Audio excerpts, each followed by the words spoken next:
السلام علیکم ورحمۃ اللہ وبرکاتہ۔ امید ہے میرے تمام احباب خیر و عافیت سے ہوں گے۔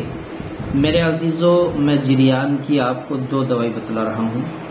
ایک دوائی تو وہ ہے جو آپ کو تیار کرنی ہے، ایک دوائی وہ ہے جو تیار ہوئی پنساری کے ملے گی، آپ جا کر لائیں اور استعمال شروع کر دیں۔ تو یہ ضرورت اس لیے محسوس ہوئی کہ بہت سے ہمارے بھائی ایسے ہیں کہ ان سے تیار نہیں ہوتی، تو جو دوائی تیار ہے پہلے سے ہی وہی لا کر استعمال کر لے۔ لیکن یہ جریان کی بہترین دوا ہے۔ میں آپ کو وضاحت سے اس لیے نہیں بتلا رہا کہ آپ کو میں نے بتا دیا تھا کہ جریان کہتے کسے ہیں، یہ آپ کو معلوم ہے۔ ایک دو باتیں سن لیں۔ جریان منی کا غیر ارادی طور پر، یعنی انسان چاہ نہیں رہا، بیٹھا ہوا، بس کوئی چاہت نہیں، کچھ بھی نہیں، منی خارج ہو گئی۔ ہلکا پھلکا کچھ سوچا، منی نکلنا شروع ہو گئی۔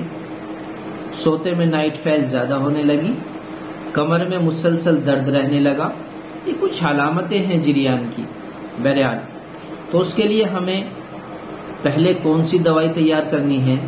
دو دوائیاں تیار کر لینی ہے۔ ہمیں موصل سنبھل لانا ہے، شکر لانا ہے۔ موصل سنبھل اور شکر، یہ دو چیزیں ہیں، دونوں ہمیں 60 گرام لینی ہے۔ پنساری سے لائیں گے 60 گرام۔ اب انہیں لانے کے بعد ان کو کوٹ کر، چھان کر باریک صفوف بنا لیں گے اچھی طرح۔ اگر کچھ گیلی ہوں جب ہم پنساری سے لائیں گے تو اور سکھا لیں، چھائے میں، دھوپ میں نہیں سکھانی، سائے میں، اور پھر ہم باریک پیس کر صفوف بنا لیں گے۔ ہم جب صفوف بنا لیں تو اس کو دن میں 2 مرتبہ لینا ہے، 6 گرام، یعنی 3 گرام صبح میں، 3 گرام شام میں ہمیں استعمال کرنا ہے۔ اگر دودھ میسر ہو، دودھ مل جائے آسانی سے تو دودھ سے لے لیں، سبحان اللہ۔